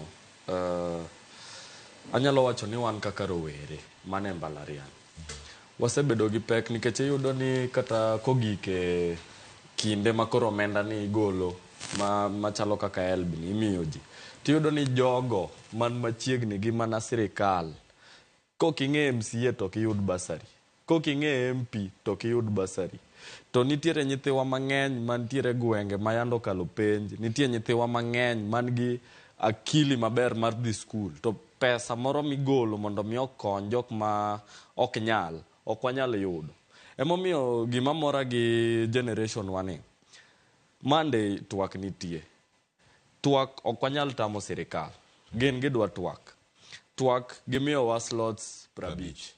Ji 50 mabe kakidwa yiergi kakidwa kel ji 50 gi e mesa pok okonwa. Joma dhi e twak odhi adhiya to gidhi gi kalam. Giter kalam gimi jatend piny Kenya mondo osain ka giwuok kanyo to jatend piny bo wuok kodgi oting'o gundene odog Sugoi. Mano number 1. Number 2. Nitiere gima pod wabiro mos kaka Gen Z. Wachako gimalo national government waridore piny kwa biro mos. Dhi kuma wadhi e county. Wadhi chako moso MCA. An gi MCA moro dala kacha kiani bonena. MCA ni iluongo ni Ken Ngoro. An nyaka ne yiere MCA ni an pok na nene. Odak Mombasa uso geche. Wamiye tich to dok uso geche. Awinjo ni en gi garage. Ken Ngoro une jok modhi moso. Asebedo kwa oro ne message wanyise ni ato basari wayudo nango jatelo. Arambe morigoyo nyathi ng'ane dhi school. Daki bi mondi konye. Kendo kanyo ta support MP ma wan godo sani. En nga mosebedo gi peko tuo Walter Wino. To iyudo ni kata koko yudo thuolo biro to ooro gimoro. Basaris nyaka wan joma somo mbalariany ma Nairobi kaka ana somo St. Paul's iyudo koketo ni gimoro. Kayanda dwaro ker mar university kadhi ira nyise ni jatelo an benda gombo kake yande gombo. Ni onge godo to ji ariyo kama owinji momiyi gimoro. Koro kik governor women rep machamo pesa monego bed ni inyiewo godo sanitary towels itero ne nyiri weni gin safe. Wadhi biro moso achiel kachiel kwa chako gi women rep wa madala noywak kano mayo tiko. Sani koro kumo ywake wakia wopok nwanene. Fatuma in bende wabiro ni in nyaroria wakia kiwinjo dholuo. In bende wabiro ni. Owinjo. Kendo oluo chenro ponono. Aya. Wach madwa wacho en wach Raila. Ano nyuola yudo ka jodala wategi lop tiendgi pok nang'e kata ni Raila en ng'a. Ka dhok te ochak Raila. Gwen te gin Raila. Raila ni osebedo osetemo nwandi. To baba ine ma yandi chung mikono wa richo duto te gimomiyo kik wami Ruto ombulu. Ruto bende nomiyowa gik momiyo pache gimomiyo nego wami ombulu. To nobedo kako bedo nomwamiye. Onego bed ni kata kokichung to kidog ni wuoyo kode. Iseketho. Tidhi medo ketho nikech sani onegiwe Ruto ting msalape kende. Ruto en gima by the kleo gimukia ni Ruto opango 2027. Nikech kokao babu kete aguche. To odhi ochako bag ni mbele ka. Ng'ama wadhi dongo. Kopogore. Odhi laumu Raila kaka ne otimore ne the other time gi Uhuru. Sani en odwaro AU. Ma AU ni okadwa wacho marach baba waeri lakini be pod tek. Nyalo bedo kamano lakini idhi miyo paranya gini ambeti. Idhi mi. To mama mboga mane ng'ani ukono. Wan kaka Gen Z nwaleng. Kendo nikechine manikawa wa minyiso wani miauru support ko gik ndaloge wabro timo kama. Ruto came the same to Ruto won. Onge gimosetimo nyaka kawuono e gige wa magiu. Emomiyo wawacho niya. Tuak madhi bedo mande dhi bedo wang'eyo. Nyathi wai gimoro dhi biro wedene mondo ng'e. Tuak wasebedo godo mang'eny. Ka Ruto notamore winjo joge wa mag tuak mane kanitimo ne interview. Ipenje penjo ni nyathi manogo risasi ya borocha. Ang'o motimo? Penjo mano penjo nango ni donge ongima. Ruto ka en kwalo yudhe. Akia ni ng'at maloko ni mondo lok ni ka en kwalo yudhe. Abduction mitimo, you'll still abduct more. And we're not going to stop here. We'll go from national level, county level, wadhi moso ji MCS unbende 2027 onge ng'ama baba chak ting'o lwete. Ute udhi dala. Aye. Philip. Aye. Kayo to anga Kenya ka onge seat mosedoko wachien ka seat mar women rep. I'm a woman kendo champion for women's right lakini seat no sedoko wachien ahinya because we have women's fund empowerment magitimen mana online e ground onge. Online men mane. Online inena koko mar atimo empowerment kawona empowerment oken real to ground onge. E ground onge. I'm sure mine mang'eny ground kia kata nitiere funds magintiere godo. Kopogore gi pesa chama mimiyo gi sufrie. Sufrie oken empowerment. Nyuol bero oken empowerment. Sukni oken empowerment. Iwinjo. Koro bedo ni miyo ok exempt mar tiyo ne ji. kendo noko yiere ni miyo no yiere ni can you deliver inyalo timo ang'o ne jopiny. Koro bang' gimoro amora sit mar women rep ni waduogo ni kendo wadwa chako audite one by one. Gima chalo nadwa medo be wachne just allow me to say over the years osebedo ko okay sani koro nitie joma paro ni vijende gin jokoko iwinjo ket osebedo ko nyiso ni we are the future, we are waiting. Future no chaka nyisa ka pod atin nyaka sani pod nyiso ni we are the future. Koro sani vijende wuok ko nikech future wa en sani osechopo sani kendo we are not waiting again. Koro sani mwuok ko wate kendo sani magi mora mora matimore wa take part nikech vijende osomo to wan gi simbe be we are very much empowered. Ong'we yamo sani onge wach makalo koro kwan jokoko kendo we are very very organized people. Koro wawuok wate. Kini ma ojende wuok Philipande wuok twak osewach ka twak ok dwarre chieng' wuok tich. Twak to dhi nyime kaka osechane. Sirkal olos kende otime yo machal nade chenro mamoko kantiere mag duoko jod bura gi dala otim gi e yo mane kapono no chiko oyienwa kendo kata IBC bende olosi e yo makare. Cleo mokwongo ni twak ochakore marach. Gimomiyo chakore marach en ni kaka ne Sankar wacho ni to jowagi te osewacho en ni barua mane ker nondiko mar nominating representatives nondik gi head of public service Felix Kosgei ondike ne ng'ama onego tim nomination. Ka en the Interreligious Council to giwacho ni unu kel ji kama kama. Ka en the civil society organization umbrella mane ma gidhi tiyogo nikech ging'eny. Ka gin youth serving organization gin mage to gikelo ji adi. Kaeto iwacho ni kuom ji 150 dhi bedo jomatindo to 100 dhi bedo joma ok gin rowere. Tiende ni nyaka weche rowere atamalo 30 kende ma gin rowere ma wacho weche rowere. Atamalo 70 gin jomok rowere. To mane thirno mwasebedo go pile pile. Ni seche miwacho weche jomatindo to jomadongo ma wacho weche jomatindo go. Language mar jomatindo, language mar Gen Z jaigni 65 ok nyal winjo. Kata mana jaigni 50 ok nyal winjo. Needs gi opogore mogik. Ing'eni in samoro ibro wacho ni dwa miyo ng'ato $50,000 mar chako ohala. En wiye onge ohala no kata achiel. En odwaro passport mar dhi timo gimoro mopogore. Ibro wacho ni idwa timo ne ng'ato gimoro machal nade. En odwaro laptop kata simu modwa loso go content. Koro nyak gi data. Koro nyaka wawinjre ni ka en twak mar rowere to it must be youth centric to joma tinde manyaka ta twagno. Wado neno ni jakom mar forum no en ng'at matin ma en below 35 years. Kotimore no joma tinde twak. Yes. Joma tindo mamoko monge twak dhi pare yo machal nade. Gima dhi wuok mana kaka Sankar osewacho ni ng'enyne ni gidhi chalo joma wasaliti. Tiende ni sirikal chal nyiewogi ogodho gi bor odigi e kona moro. Emomiyo nyineno ka joma tindo owuok tung' mosuo gi jatendwa Raila Amolo Odinga ni kik item konyo ng'atne weyo dhi mbele gi gige nono wan ok wadwa bedo kanyo.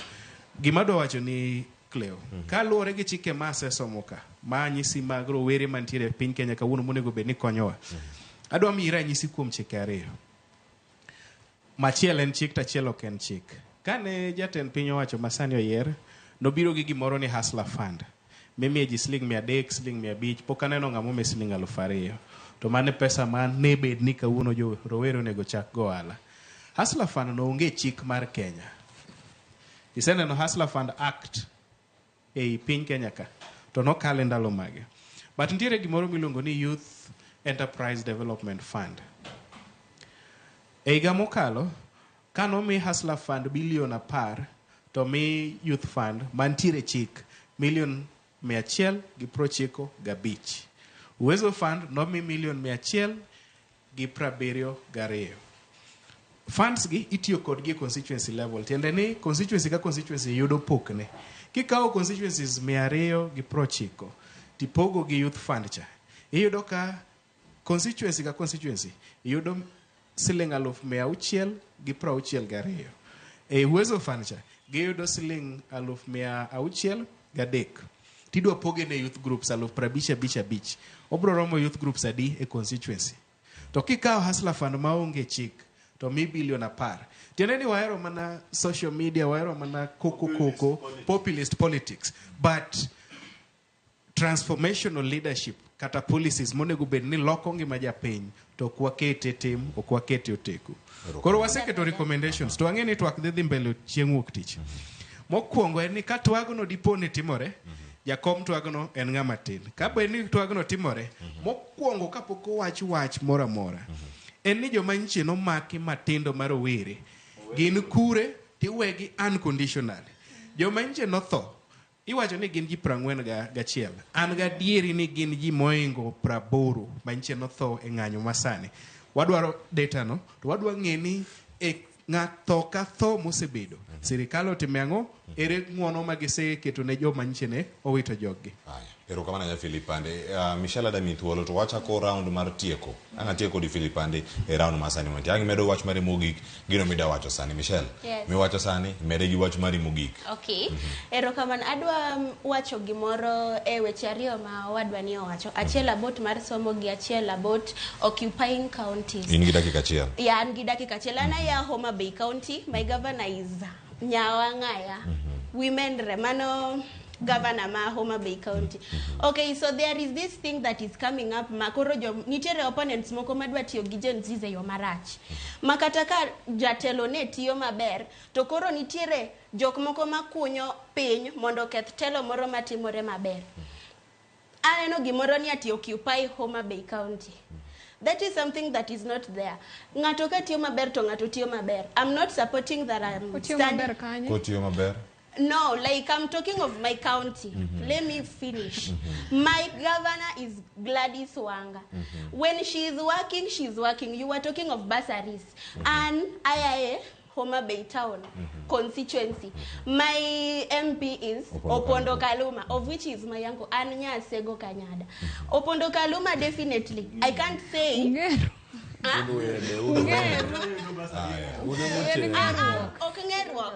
can. By the way, I'm also a political figure, and I also love politics. I'm not talking of but let no one use Gen Z's moroniati. We let us occupy his counties. Antanyalo wacho maber ni kata women rep ma Homa Bay County. Anyalo wacho ni ati nitiere kumoro ma pok ochope maber. Romara Rio, a watch mar school. I want to talk about school. Mbalarian kumochope sani.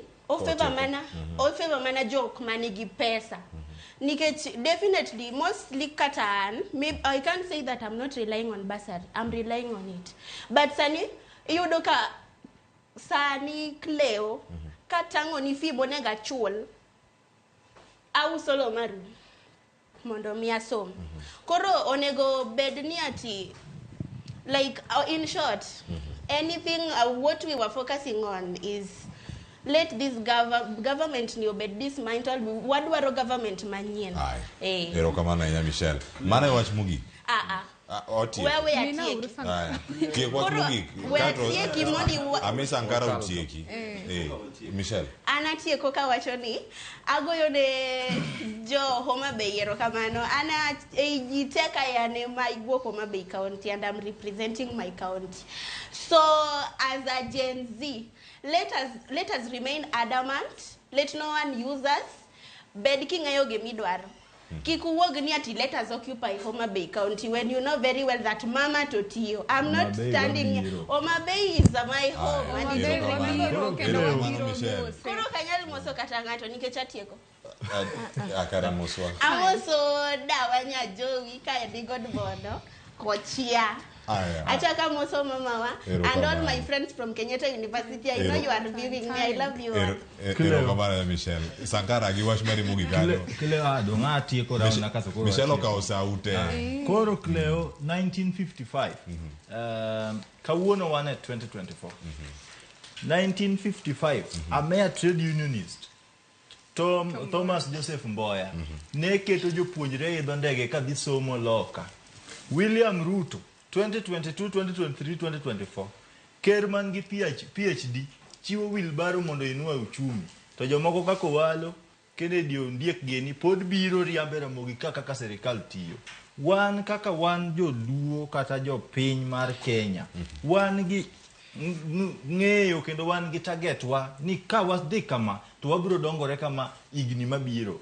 Mar ariyo Governor ma Homa Bay kete mogik Gladys Wanga nya winjo ko wacho ni sani ma ok lwenjwa telo marach ok ong'iyo kabila mar ng'ato ka jatelo rach to kuyu winjo marach onagi winjo marach kata Musomali winjo marach omiyo kuom mano wang'eya ni ji kaka Wanga gin wacho ne kisiasa wawach kan gin dok mitero modho kuom mano wakwayo uni ka ochope weche mag telo mag piny Kenya to wewa mondo watimre nade mondo wadil ki wan nikech wang'eyo ni kok umiyo wathuolo ubro ai jack process ni tuchako gi weche mag maandamano katieko weche mag dialogue wanyocho kwa dhi maandamano nikech wanjo Azimio nyocho kwa dhi maandamano nikech wanjo Kenya Kwanza ka ker mapacho ka oneno no luongo wadgi ma en Raila Amolo Odinga moluor mondo gibed gi twaka uru kaka political cousins kutieko twakwa koro ni streets nikech wan ok nyal nyiewa ndalo giduto ni wasiko mana ne wanjo Azimio wanjo Kenya Kwanza shida wate